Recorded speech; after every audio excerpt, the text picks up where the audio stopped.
moi boa tarde a todas e a todos. Grazas por acudir a este acto de a nova Irmandade. O bloque primeiro é a Creba Democrática como horizonte para a superación do réxime. A creba democrática entendida como a ruptura completa co réxime imposto na transición. Os inquilinos hoxe nas institucións viron a oportunidade de desmontar todos os avances en dereitos e liberdades fundamentais baixo excusa dunha crise económica que non ven sendo outra cousa que o esgotamento do monstro capitalista. Si consideramos o réxime esgotado, podemos aspirar a outro obxectivo político que non sexa o de cambiálo todo? E unha segunda cuestión, se é así, debemos aspirar a un ou a varios procesos constituíntes. Es ese análisis como mínimo de final de ciclo, de final de régimen y de final seguramente de negociado que afecta a las tres crisis que vivimos, ¿no? Que es una triple crisis que es la misma seguramente, que es la crisis nacional que respecto a las soberanías políticas, la crisis socioeconómica en un tiempo de capitalismo senil enloquecido y también la crisis misma de legitimidad democrática en un contexto que conocéis suficientemente bien de metástasis de la corrupción. Que ten que ser unha alianza de povos e de clases. A esquerda non pode esquecer o concepto de clase social. Eu falo moito de maioría social e falo de esquerda social. Pero a esquerda social, que a maioría social, a maioría dos esmagados, a maioría do 99%, se queredes no límite, non chega tanto. Pero bueno, para entendernos, Wall Street, ocupas, utilizar eses términos, esa maioría social, a cidadanía do común, ten unha estrutura interna de clases e contradicións. Non é o mesmo a situación da clase labrega hoxe que dos obreiros de Citroën. Non é a mesma a situación dos parados os empregados, non é a mesma situación dos que teñen, non figuran no paro porque teñen un emprego de 4 horas, 6 horas, 10 horas cada semana ao xusto, pero xa non figuran. Non é a mesma situación dos parados que ainda teñen subvención que dos parados que non teñen cartos, que non ingresan na peseta. E naturalmente non é a mesma situación de clase do pequeno empresariado, dos pequenos comerciantes, do que queirades. Hai unha diversidade, e esa diversidade só se artella políticamente mediante unha alianza de clases. Buscan a coartada do que se chama competitividade e que nos vai a condear a moitos e a moitas, as nosas fillas e seguramente a moitos dos que estades aquí a vivir no dilema de non ter traballo, non ter futuro ou incluso a vivir na situación de tendo traballo non poder ni siquiera con ese traballo vivir con dignidade, o que moitos especialistas chaman o capitalismo feudal do século XXI, onde traballar non se permite vivir con esa dignidade e onde se está falando desa escravitude que nos condena a habitar este país en esas condicións ou incluso a emigrar e a ser, en vez de escravos do país, escravos especializados no estranxeiro. Esa é a situación que estamos a vivir en estos momentos e ese é o dilema. E iso coincide con ese esgotamento do réxime do 78. A sintomatoloxía, e perdoade de formación, que eu son médico de familia, é evidente, todos as vemos, e non podemos infravalorar nin ese réxime, nin os poderes fácticos que se están a mover dunha maneira terriblemente agresiva, que están a mudar de caras nos principais partidos, pero non mudan de políticas, que están a mudar de reis en institucións non democráticas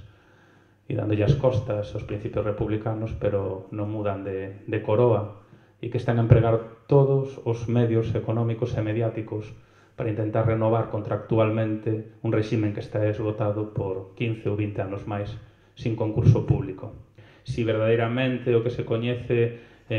como a esquerda federal, independentemente de como este articulada partidariamente ou esa sensibilidade, está disposto a entender que se pode facer unha parte do camiño sin compartir o final e que se pode abrir un novo espazo onde poder decidirlo todo, onde as nacións do Estado, chegado un momento, poden decidir o seu futuro e o seu futuro dunha maneira democrática e cando se fala de decir o seu futuro, falase de decidir independencia, confederación, autonomía ou decidir nada, pero que podan decidir democráticamente o seu futuro e se entende que se pode compartir esa parte do camiño para abrilo e poder decidirlo todo ou se verdadeiramente hai determinados axentes con centralidade no proceso que deciden pechar esa vía central e apostan por unha reforma pactada, por un lifting co cal a multilateralidade dos diferentes axentes non van a poder ser axentes activos e únicamente vai a quedar a resposta da unilateralidade, que no fondo tamén ten moitos condicionantes, senón que yo digan aquí o David co tema catalán, porque hai unha posición unilateral dun pobo, dunha soberanía, dun suxeito político activo, soberano, democráticamente mayoritario, que aínda así está a ser cortocircuitado por poderes do Estado, a pesar dunha vontade evidente democrática de querer decidir o seu futuro e de querer decidirlo en liberdade. El Estado español el 8 de noviembre ya había perdido, porque si prohibía las urnas, perdía. Y si las toleraba, perdía. Ese fue el esquema autoritario, demofóbico, en el que el Estado español fue a una derrota segura, porque convirtió al final la gramática política internacional del conflicto catalán, vamos a decirlo así, se cosificó en una urna, ¿no? Que es el máximo signo de la libre expresión plural y contradictoria, tan contradictoria incluso que pensar que la mayor movilización del no a la independencia en Cataluña en los últimos 10 años es el 9 de noviembre. Porque hay 100.000 personas que votan no, que es tan legítimo como el sí, pero las movilizaciones españolistas que había habido no habían conseguido movilizar más de 10 o 15.000 personas. Por tanto, no proceso constituyente, sino procesos constituyentes que a nuestro criterio son altamente compatibles y coordinables en el objetivo común de hacer caer los muros de un régimen que además, bueno, algunos tienen mucha más experiencia y juventud acumulada y por tanto saben mucho más. El poder y el sistema no es tonto y su máxima adaptación, ¿no?, a los cambios los conoce perfectamente. Por lo tanto, cuidado también, ¿no?, porque a veces la euforia es el peor consejo para las izquierdas, además viniendo de una crisis profunda de las izquierdas. Margen es la que decía Martiños, así es la de la unilateralidad, la de construir nuestro propio camino desde el máximo respeto al resto de pueblos y culturas del Estado español y convencidos de que los lazos de fraternidad y de complicidad, ¿no?, y de solidaridad seguirán presentes, porque una cosa son los estados y otra cosa muy diferente son los pueblos y las culturas. La cuestión del federalismo que tanto se invoca, ¿no? Nosotros somos confederalistas. Lo somos porque así es la tradición del movimiento obrero y popular como venimos desde el siglo XIX en Cataluña, pero desde el federalismo primigenio y auténtico de Almirall, de Pi Margall, que uno se federa desde la libre capacidad de decidir. A nós temos que ter en conta Portugaliza, é dicir, non é só Euskadi, Euskal Herria, Cataluña, Países Cataláns e Galiza, é Portugaliza, porque eso está unha constante dende as Irmandades da Fala e a primeira Asamblea Nacionalista de Lugo en 1918. Bueno, a cuestión é a seguinte, a pregunta que me parece que é moi importante, vai para min, a mellor para os demais, non?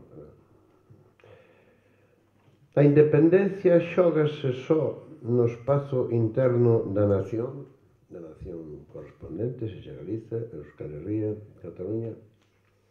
ou tamén no campo de batalla do Estado. Noutras palabras, algunha das nosas nacións sin Estado ten unha potencia suficiente, unha dinámica, unha potencia suficiente interna como para unilateralmente, por a súa conta, esgazar o Estado unitario e poderse ir embora, cortar o chicote, como dirían os mariñeiros, largar e navegar. Bueno, pode que sí. Porque estou de acordo con Toni Domènech cando decían precisamente no proceso totalmente volcados en sin permiso a favor do proceso independentista catalán, etc., decía, pero tamén as esquerdas catalanas teñen que, nacionalistas catalanas e independentistas, teñen que procurar facer entender ás esquerdas de fora de Cataluña que o que está en xogo precisamente que o torpedo máis potente, a liña de flotación da segunda restauración é o proceso independentista catalán neste momento, pero hai que lerlo en clave de esquerda, hai que buscar a complicidade das outras esquerdas, e as esquerdas do Estado español e as clases populares, as esquerdas sociais do Estado español, e por lo tanto as organizacións políticas que son de ámbitos de Estado teñen que entender, e senón terán unha responsabilidade histórica, que os procesos de emancipación, de independencia de cada unha das nosas nacións é unha contribución decisiva para poder resolver os problemas de clase a nivel do Estado español. Podemos considerar que se dan as condicións para, análogamente a 1931, lograr que as eleccións municipais signifiquen un paso cara a quebra. Marx decía que lo de que a historia cando se repite, repítese como farsa. A mí pareceme que non se dan as condicións do 31, aínda que ben me gustaría que se desen.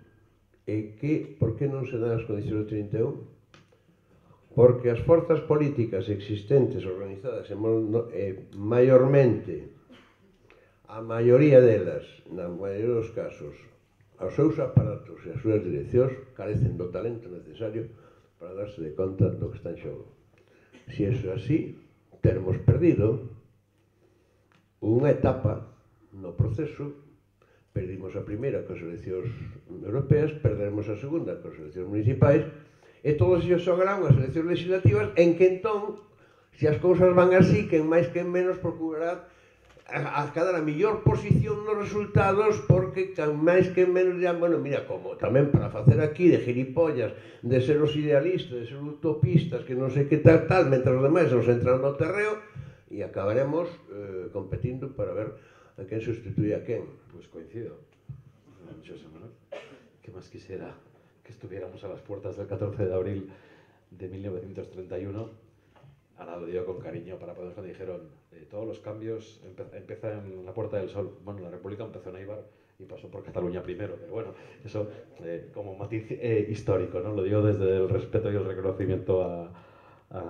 lo que significa. Pero yo creo que no, que más quisiera, y además es verdad que no sé si la historia se repite o no, pero en todo caso creo que era Marx también que decía que primero se repetía, ¿no?, como tragedia y después como comedia, vamos a decirlo así, o al revés, ¿no?, que todo es posible. Y en un contexto de demolición de régimen, nosotros siempre hemos dicho que estamos dentro, sobre todo porque estamos afuera. Y si no estuviéramos afuera, no nos interesa para nada ir dentro, porque el dentro sin fuera es cero patatero. Eso es así, ¿no? Entonces no hay, y antes esta mañana también cuando hablábamos de los movimientos sociales, nosotros ya nos estamos autodeterminando y ya nos estamos autogestionando, y muchísima gente en Cataluña ya se ha independizado de la Caixa, porque tiene sus cuentas corrientes en bancas éticas, ya se ha independizado de Endesa y de Iberdrola, porque hay una cooperativa que se llama Som Energia que distribuye energía, ¿no?, de consumo familiar. No hace falta comprar La Vanguardia porque hay medios de comunicación sociales y comunitarios que te permiten la independencia informativa. No vamos a las catedrales de una cultura mercantilizada, primero porque no nos lo podemos pagar, porque 100 euros la entrada pues no lo podemos pagar, sino que vamos a nuestras parroquias de barrio, que son los casales, los ateneos que hemos construido con nuestras manos desde la autogestión, y eso sí que son espacios de libertad, y eso sí que es contrapoder, y eso es lo que replica dentro. Entonces, para nosotros también es verdad que es un ciclo electoral álgido, porque tenemos estas elecciones que nosotros hemos definido también como de ruptura democrática, ¿no?, en diferentes expresiones. Sabéis, en Cataluña no solo en la CUP, hay Guanyem, hay Procés Constituent, hay otras experiencias, pero no va a cambiar sensiblemente, no va a ser un tsunami de la izquierda alternativa, ni mucho menos. ¿Qué más quisiéramos? Porque hay que reconocerse en el espejo del pasado y de esa fragilidad y de esa izquierda calandraca, vamos a llamarlo así, ¿no?, de esa izquierda que ha olvidado pues muchas cosas, ¿no?, y que ha contribuido a que hoy las clases populares estemos más vulnerabilizables, estemos con menos capacidad de autodefensa, de lucha y de resistencia. Pode sonar resistencialista, pero en estos momentos é un chamamento a acumulación de forzas incluso nun sistema de representación en crise e onde entran novos segmentos e onde falta evidentemente equilibrio, onde falta mestizaxe. A nova apostou pola acumulación de forzas en coalicións partidarias, ora entran novos elementos, cidadanía non organizada partidariamente, que vivía de maneira activista pois a vida política en plataformas, antidesafiuzamentos, de pelexa no social, e que en un momento chega a conclusión de que evidentemente a situación non muda nas institucións, pero hai que chegar ás institucións para convertilas en caixa de resonancia, e hai que chegar ás institucións para denunciar o que está acontecendo, e hai que chegar ás institucións polo menos para convertir as institucións en lugares amables, en lugares que non nos agredan. E entón, aí é onde se dan o que se chaman a día de hoxe candidaturas populares, que están no ensayo erro, que son duramente combatidas e traccionadas por todos, porque non interesa. e onde existen desconfianzas e onde existe falta de xenerosidade. E onde existe desconfianza, o movimento cidadán autoorganizado non partidariamente cara aos partidos e dos partidos cara ao movimento cidadán, pero que son a única necesidade e a única posibilidade de ser capaces de impulsar unha resposta en estos momentos e de ocupar as institucións.